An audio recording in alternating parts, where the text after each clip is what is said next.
Hello everyone, welcome to infinity learn by Sri Chaitanya. तो बच्चा, आज का जो हमारा सेशन है, आज हम आपके साथ डिस्कस करेंगे कि जो हमारी ज़ूलॉजी वाला पार्ट है, इसमें नीट में आपके कौन कौन से चैप्टर ऐसे हैं जिनका काफ़ी ज़्यादा इम्पोर्टेंस है, जिनका वेटेज ज़्यादा है, और इसमें से कौन से टॉपिक्स हम पढ़ सकते हैं, राइट। वैसे तो देखा जाए तो आपको पूरा का पूरा आपका सिलेबस कंप्लीट करना है। आपके जितने आपके चैप्टर्स गिवन है in botany as well as in zoology, आपको सारे के सारे अपने कंप्लीट करने हैं। लेकिन अगर हम नीट के कुछ प्रीवियस ईयर पेपर्स को एनालाइज करें तो कुछ चैप्टर्स ऐसे थे जिनका काफ़ी ज़्यादा वेटेज था, एंड उनमें से कुछ टॉपिक्स, स्पेसिफिकली कुछ टॉपिक्स ऐसे थे जिनका वेटेज ज़्यादा था। तो आज के सेशन में हम यही चीज़ें आपके साथ डिस्कस करेंगे, लेकिन इसमें भी हम आपको बार बार यही बोलेंगे कि आपको पढ़ना तो बेटा पूरा का पूरा, आपको अपनी पूरी बायो पे ध्यान देना है, पूरा बॉटनी एंड ज़ूलॉजी पढ़ना है, कुछ भी नहीं छोड़ना है, क्योंकि आपके पेपर में आपको पता है कि हर चैप्टर से एक क्वेश्चन तो आएगा ही आएगा। है तो आपके लिए बेटा सारा का सारा इंपॉर्टेंट, बस कुछ वेटेज वाले टॉपिक्स को हम आपके साथ डिस्कस करेंगे, राइट। तो सबसे पहले अगर हम बात करें तो जो सबसे इम्पॉर्टेंट आपका चैप्टर है, जो अभी आपका नीट के, अगर आप कुछ 3 to 4 ईयर के वेटेज देखो तो आपका एक चैप्टर ना बहुत ज़्यादा इंपॉर्टेंट हो गया, that is your biotechnology principle and processes, right. इस टॉपिक से आपको काफ़ी सारे क्वेश्चन पूछे गए यहाँ पे, जैसे आपका जो जेल इलेक्ट्रोफोरोसिस है, इससे आपके काफ़ी बार क्वेश्चंस रिपीट हुए, एज वेल एज इसके अलावा जो आपका क्लोनिंग वेक्टर है, ये भी आपके लिए यहाँ पे काफ़ी ज़्यादा इम्पॉर्टेंट है।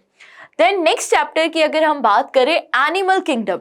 अगर हम एनिमल किंगडम में बात करें तो बेटा ये जो सबसे ज्यादा फोकस करता है, ये किस पे फोकस करता है? आपके एग्जाम्पल्स पे।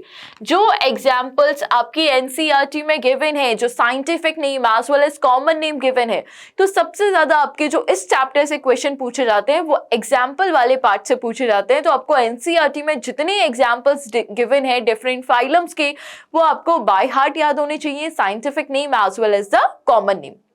देन नेक्स्ट चैप्टर अगर हम बात करें, केमिकल कोऑर्डिनेशन एंड इंटीग्रेशन। इस चैप्टर से बेटा अगर हम बात करें तो यहाँ पे जो आपका डिसऑर्डर वाला पार्ट है कि आपके किस हार्मोन से कौन सी डेफिशिएंसी हो सकती है, हाइपोसिक्रेशन से, हाइपरसिक्रेशन से, इस पे आपके काफी सारे क्वेश्चंस पूछे गए।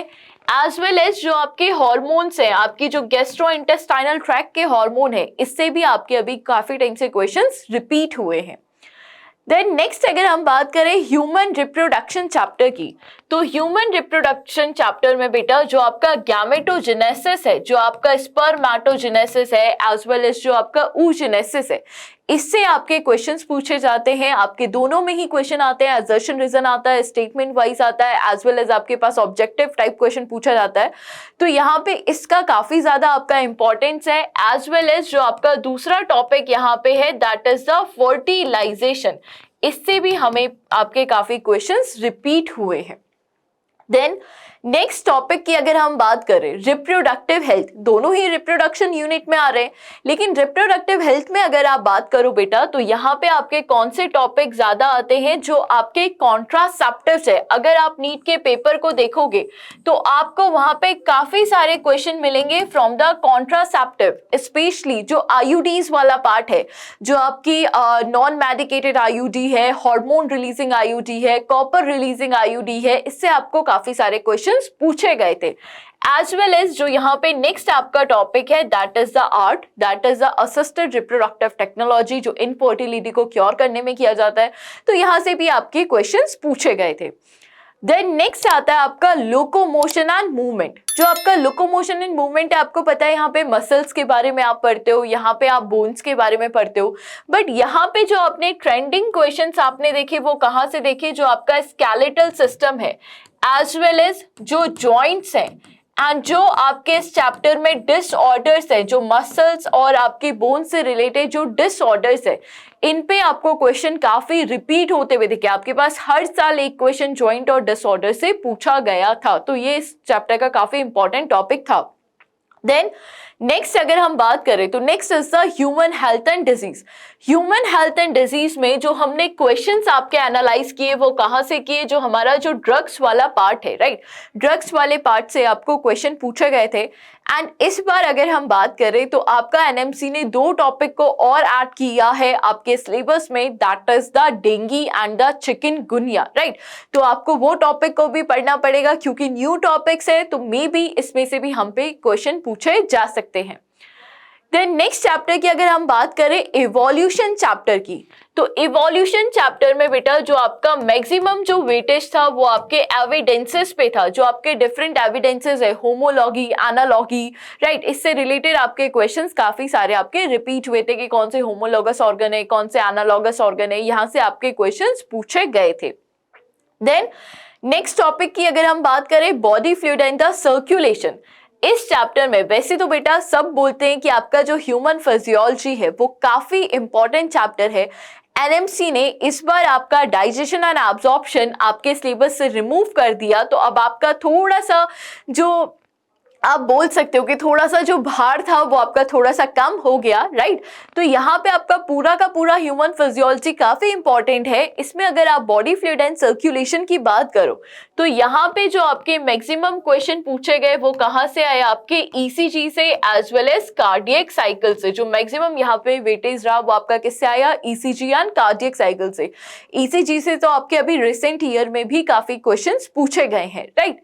देन नेक्स्ट है आपका breathing and the exchange of gases. इस चैप्टर में बेटा आपके 2 टॉपिक का आपका काफी इंपॉर्टेंस है, that is the transport as well as the exchange of gases. जो आपका ऑक्सीजन डिसोसिएशन कर्व है, राइट, उससे रिलेटेड क्वेश्चन आए, आपका कार्बन डाइऑक्साइड ट्रांसपोर्टेशन से क्वेश्चन आए। एंड यहाँ पे जो एक फेवरेट पार्ट हमारा रहता है that is the volume and capacity, जो आपकी रेस्पिरेटरी वॉल्यूम एंड कैपेसिटीज है। इससे आपके पास हर साल एक क्वेश्चन तो आया ही आया था, कभी डायरेक्ट क्वेश्चन आया था, कभी मैज़ा कॉलम टाइप क्वेश्चन आया था। तो बेटा ये आपके कुछ चैप्टर हैं जिनसे आपके काफी ज्यादा रिपीटेड क्वेश्चंस पूछे गए हैं। हमने आपको काफी बार बोला है आपको पढ़ना तो बेटा सब कुछ है, आपको कंप्लीट बायोलॉजी पढ़नी है, राइट। आपको पूरा का पूरा जूलॉजी का पूरा पोर्शन आपको पढ़ना है, जितने चैप्टर्स हमारे पास अभी सिलेबस में आपको सब कुछ कवर करना है। बस ये आपके लिए क्या है, थोड़ा सा हेल्प के लिए, थोड़ी सी आपकी गाइडेंस के लिए है कि अगर हम आपके कुछ पेपर्स को एनालाइज करें, जो आपके प्रीवियस ईयर्स के जो आपके पेपर्स थे, अगर आप उनको एनालाइज करो तो ये कुछ आपके ऐसे ट्रेंडिंग टॉपिक्स थे जिनसे हर साल आपके क्वेश्चन पूछे गए हैं। तो पढ़ना आपको सब कुछ है, बस ये आपको देखना है कि आपका जो वेटेज वाला पार्ट था जिसमें सबसे ज्यादा क्वेश्चन पूछे गए थे वो कौन से टॉपिक से पूछे गए थे। तो आई होप आपको ये सेशन हेल्प किया होगा, आपको थोड़ा सा आइडिया लग गया होगा कि कौन से टॉपिक्स पे आपको थोड़ा सा ज्यादा ध्यान देने की जरूरत है, राइट। तो आई होप आप सबका ये डाउट यहाँ पे क्लियर हो गया होगा, राइट। ओके, तो थैंक यू सो मच।